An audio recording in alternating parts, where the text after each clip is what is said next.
आदाब, मैं डॉक्टर लोकेश शर्मा। मित्रों, आज एक ऐसा विषय है जो वैवाहिक वाद लगातार आप लोग देख रहे होंगे कि इतने अधिक मात्रा में लगातार हो रहे हैं कि फैमिली कोर्ट में कितने मुकदमे लगातार डे पर डे यहाँ पर बढ़ोतरी की स्थिति को बनाए हुए हैं।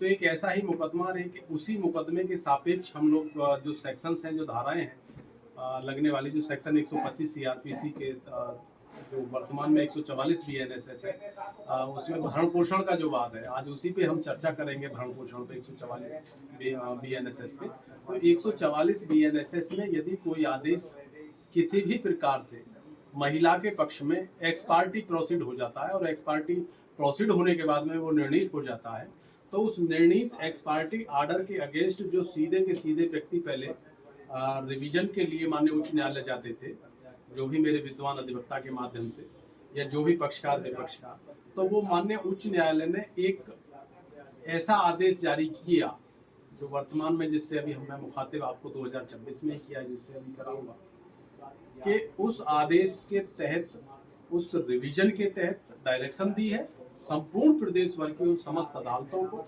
संपूर्ण फैमिली कोर्ट्स को, कि जिसमें प्रतिबद्धता के साथ, कटिबद्धता के साथ सुनिश्चित किया है उसका अनुपालन करना। उसमें साफ माननीय उच्च न्यायालय इलाहाबाद की 2 जजों की खंडपीठ ने, ऑनरेबल जज साहब जिसमें परवीन कुमार गिरी ऑनरेबल जज हैं, और उन्होंने स्पष्ट रूप से उल्लेखित किया है कि एक पक्षीय भरण पोषण आदेश के खिलाफ सीधे हाई कोर्ट में रिवीजन नहीं, धारा 145(2) बीएनएसएस के तहत फैमिली कोर्ट जाना अनिवार्य ऑब्लिक बाध्य है।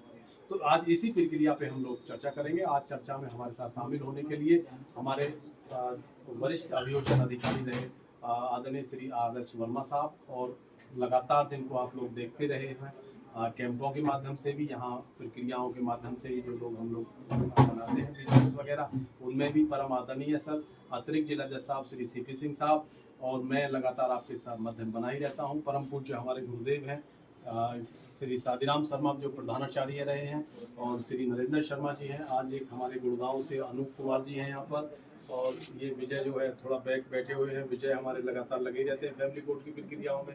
उधर ये युवराज जी हैं जो प्रशिक्षु अधिवक्ता हैं, और ये पीड़ित पक्षकार के रूप में भी इनको भी दर्शन कराना इसलिए जरूरी है क्योंकि पक्ष का यही वो स्तंभ है कि जिसको आवश्यकता पड़ेगी इस प्रक्रिया की। तो इनका नाम है पंकज खोला, जो रेवाड़ी से आए हुए हैं एक केस के संदर्भ में यहाँ पर, और प्रशिक्षु अधिवक्ता के रूप में विक्रांत शर्मा है, और प्रशिक्षु अधिवक्ता के रूप में यहाँ पर ये बिटिया काजल है, और यहाँ हमारे मध्य में सामने बैठे हुए ये भी श्री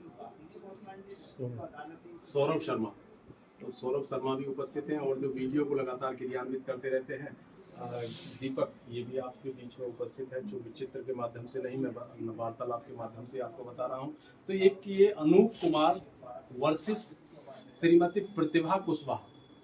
जो अनूप कुमार है वो रिविजनिस्ट बनते हैं, मीन्स एक कोई सूट फाइल होता है एक डिस्ट्रिक्ट में, और वो सूट फाइल के सापेक्ष जो क्रिमिनल केस नंबर उसका 762/2025 Shrimati Pratibha Kushwaha versus Anoop Kumar Kushwaha section 144 BNSS 2023 में, तो जब ये फाइल होता है तो इस फाइल के सापेक्ष वो एक्स पार्टी आर्डर प्रोसीड होने के बाद में निर्णीत हो जाता है, और वो एक्स पार्टी निर्णीत आर्डर के सापेक्ष अनूप कुमार माननीय उच्च न्यायालय इलाहाबाद जाते हैं, और माननीय उच्च न्यायालय इलाहाबाद में एक क्रिमिनल रिवीजन डिफेक्टिव नंबर डालते हैं, वो जो है उसका 141/2026 वो वहाँ फाइल होता है।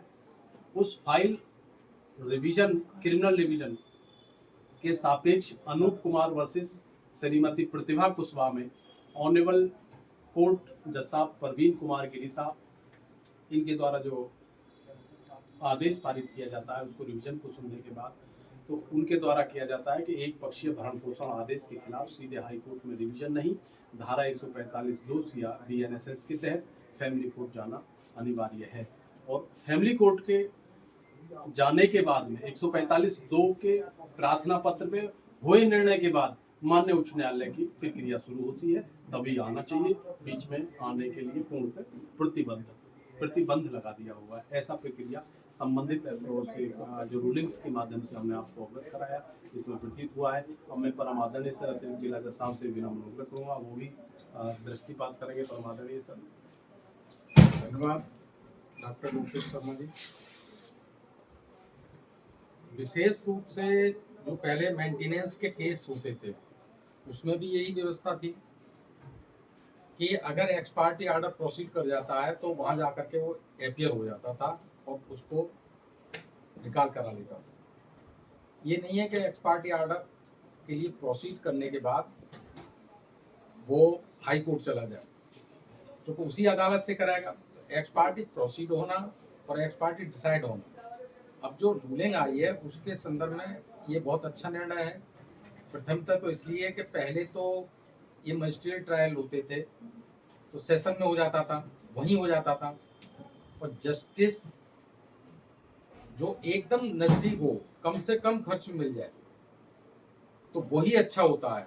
अब प्रदेश बहुत बड़ा है, तो इन सब संदर्भों को देखा जाए तो एक छोटे से ऑर्डर जो कि एक्स पार्टी प्रोसीड हुआ, मेरिट पर सुनाई नहीं गया ढंग से, तो उसको वहीं रिकॉल हो जाए, ये न्याय की भी मांग थी।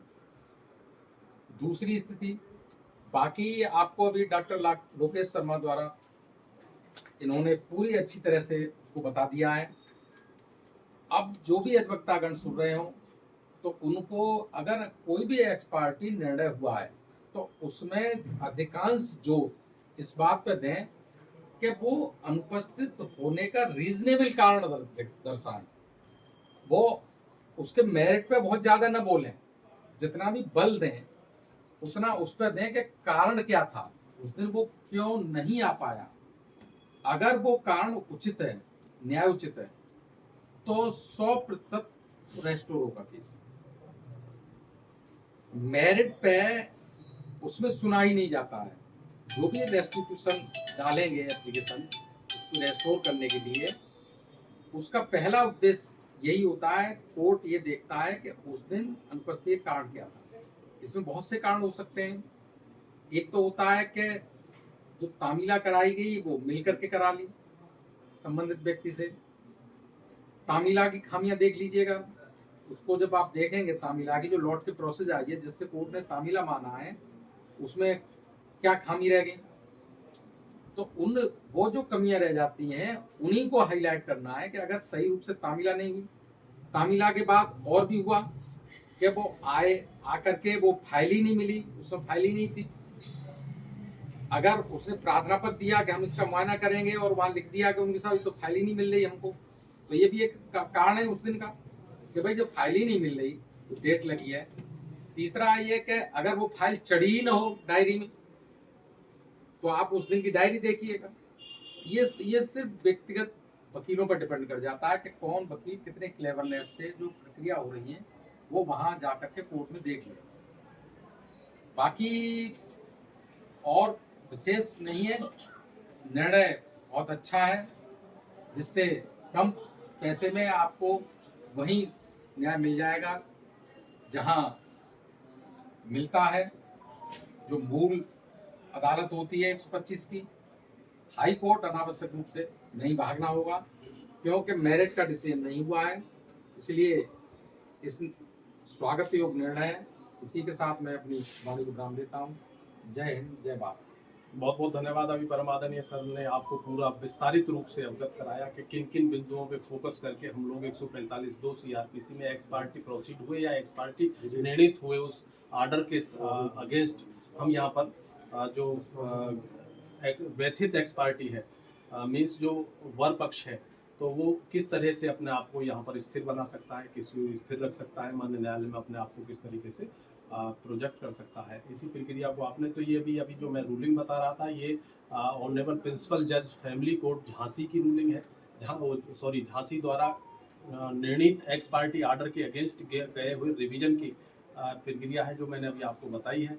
तो मैं समस्त उन न्यायाधीश महोदय से, ऑनरेबल कोर्ट से मैं बिना अनुग्रह करता हूं कि यदि इस तरह की कोई प्रक्रियाएं हैं तो 145(2) BNSS की यदि कोई प्रक्रिया ऐसी आती है तो माननीय उच्च न्यायालय जो संबंधित ये जो रिट है, ये जो रूलिंग है, इसका अनुपालन देखते हुए और उस प्रक्रियात्मक रूप से जो भी पक्षकार को राहत मिले, जो भी वास्तविकता हो, जो परिलक्षित होता हो, उसी पे कोई निर्णय पारित करेंगे। परम आदरणीय सर जो भी अभी यहाँ पर सब उपस्थित हुए, मैं इन्हीं जनों को सबको पुनः इनका स्वागत करते हुए और कल पुनः एक नवीन विषय के साथ मिलने के लिए सभी से आग्रह करता हूँ कि कल को फिर पुनः सुनेंगे। तो इन्हीं शब्दों के साथ कल पुनः फिर होगी मुलाकात एक नवीन विषय के साथ। तब तक लेते हैं विदाई, नमस्कार।